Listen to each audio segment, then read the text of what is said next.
Alors, il y a plusieurs personnes qui m'ont demandé de leur faire, de leur dire comment méditer. Alors, je vous propose la méthode de la Lectio Divina. On sait que la méthode de la Lectio Divina a 5 étapes. La Lectio, qui veut dire lecture, la Meditatio, qui veut dire méditation, la, la Contemplatio, qui veut dire la contemplation, l'Oratio, qui veut dire la demande, la prière, et l'Action, qui est la fin de la prière. La prière finit toujours par l'action. Donc, alors, dans cette méthode qui a été recommandée et encouragée fortement par le pape Jean-Paul II, le pape Benoît XVI et aussi le pape Jean-François, c'est c'est une méthode qui consiste à prier à travers la parole de Dieu, à travers la Bible, la parole de Dieu. Et bon, là, je vous l'ai déjà dit plusieurs fois, la méditation, c'est quelque chose d'essentiel dans la vie. Je ne vais pas revenir aux détails sur tous ces différents points, mais je voudrais vous dire, je vais insister sur le point 2, qui est le point de la méditation. Et sur le point de la méditation, je vais dire 4 choses.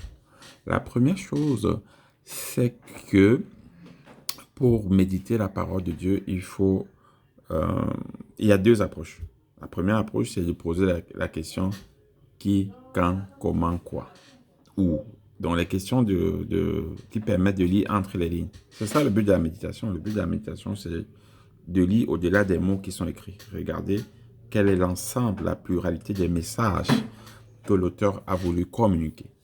Donc, qui, quand, comment, quoi. Donc, vous prenez le texte, vous posez ces différentes questions à chaque fois que vous avancez dans la lecture du texte. Ça vous permet de comprendre des messages que quelqu'un qui n'est pas habitué à la méditation, à la réflexion, à la compréhension des textes ne pourrait pas comprendre. Ça permet d'enrichir. Ce n'est pas spécialement un truc de la prière, mais c'est une démarche purement scientifique qui permet de mieux comprendre et analyser un texte. La deuxième approche que je vous suggère, sur quoi je voudrais insister aujourd'hui, c'est de regarder les personnages du texte. Quand vous prenez un passage biblique que vous voulez méditer, vous recensez les personnages du texte. Vous écrivez dans ce passage, j'ai Zachée, j'ai Jésus, j'ai la foule, j'ai le publicain, j'ai. Après avoir recensé et écrit dans votre cahier de méditation, il faut avoir un cahier, un bic, une Bible, c'est les outils de la méditation, une croix devant vous. Moi, je suis jamais trop loin de ma croix. Une croix devant vous. Et donc la croix, c'est toujours en face de vous. Ça vous permet de vous mettre en présence du Seigneur. Et à côté de ça, donc, première étape, j'ai note tous les auteurs, les personnages bibliques. Je recense, c'est-à-dire je répertorie, j'identifie qui sont les personnages. Il y a des personnages actifs, parfois, le narrateur, au passif, enfin actif, celui qui est en train de faire une action. Par exemple, Jésus fait une chose, ouais, le personnage actif. Et il y a parfois les personnages passifs, comme la foule. Non, la foule est là, elle écoute, elle ne fait rien. Vous notez, j'ai vu Jésus, j'ai vu la foule, j'ai vu Pierre, j'ai vu Paul, j'ai vu.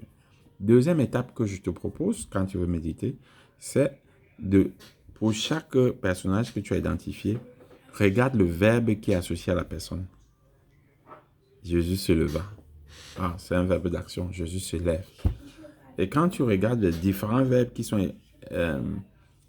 sont indexés à chaque personnage, tu vas retenir beaucoup de choses pour ta vie. Tu vas comprendre des choses que tu n'aurais jamais compris, rien qu'en lisant de manière transversale le texte. Donc, regarde regarde les verbes. Et si tu veux aller plus loin, tu peux regarder les temps des verbes, tu peux regarder le type des verbes, verbes d'action, verbes d'état et tout ça, ça va te donner des enseignements. Et ces enseignements-là, tu vas donc appliquer à ta vie. Tu vas comprendre beaucoup de choses. Tu vas comprendre des choses que tu n'imaginais même pas que tu peux comprendre. Parce que la Bible, c'est la parole de Dieu, c'est comme un miroir de notre vie. Et grâce à l'Esprit Saint et grâce à cette technique de méditation, on lit entre les lignes. Et au fond de ton subconscient, au fond de ta conscience, au fond de ton histoire, il y a beaucoup de richesses que tu n'utilises pas. Et que c'est la parole de Dieu qui révèle ces choses à toi et qui t'enrichissent. Donc, je ne vais pas être plus long. Voilà ce que je voulais suggérer pour la méditation. Donc, parfois, quand tu médites, tu tombes sur un mot, tu découvres. Tu dis, waouh, je ne savais pas ça. Et tu commences, waouh. Par exemple, tu peux lire, par exemple, Jésus s'éleva. Et tu te rends compte que tu es peut-être assis dans ta vie. Tu ne te lèves pas, tu dors beaucoup, tu ne bouges pas. Tu vois que Jésus, c'est un homme d'action. Et quand tu regardes d'ailleurs, tu vois que c'est totalement vrai dans la vie de Jésus. C'est quelqu'un qui bougeait toujours. Soit pour aller à la prière, soit pour aller évangéliser, soit pour aller sauver ici. Et tu te rends compte que non, toi, tu es assis. Tu dis, waouh! Et là, c'est là où tu entres dans la méthode de la lecture divine et on appelle la contemplation. Le waouh, la contemplation, c'est waouh, waouh. Comment je n'ai pas vu ça venir? Comment je n'ai pas vu ça depuis? Oh mon Dieu! Merci Seigneur. Action de grâce, tu vois. Tu vois, ton âme se lève, ton âme s'emporte, ton âme glorifie, ton âme de manière, c'est pas programmé de manière, voilà, spontanée. Et c'est très beau.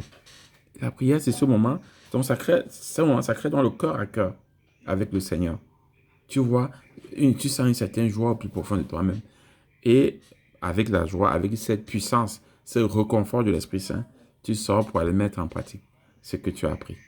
Voilà ce que c'est que la méditation. Voilà. Tu sors, tu mets la parole de Dieu, quand tu la mets en action, tu es plus fort. Tu l'écoutes plus parce que Dieu parle. Il parle pour que tu sois heureux. Il veut que tu sois bien. Oui, la méditation, c'est pas compliqué. Hein? Le plus dur dans la méditation, c'est pouvoir la faire tous les jours.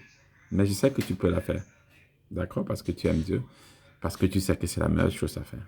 Tu prends une parole de Dieu, soit à partir du calendrier liturgique, soit à partir, tu as un texte qui vient dans ta tête comme ça, et tu pars de ce texte pour faire ta prière.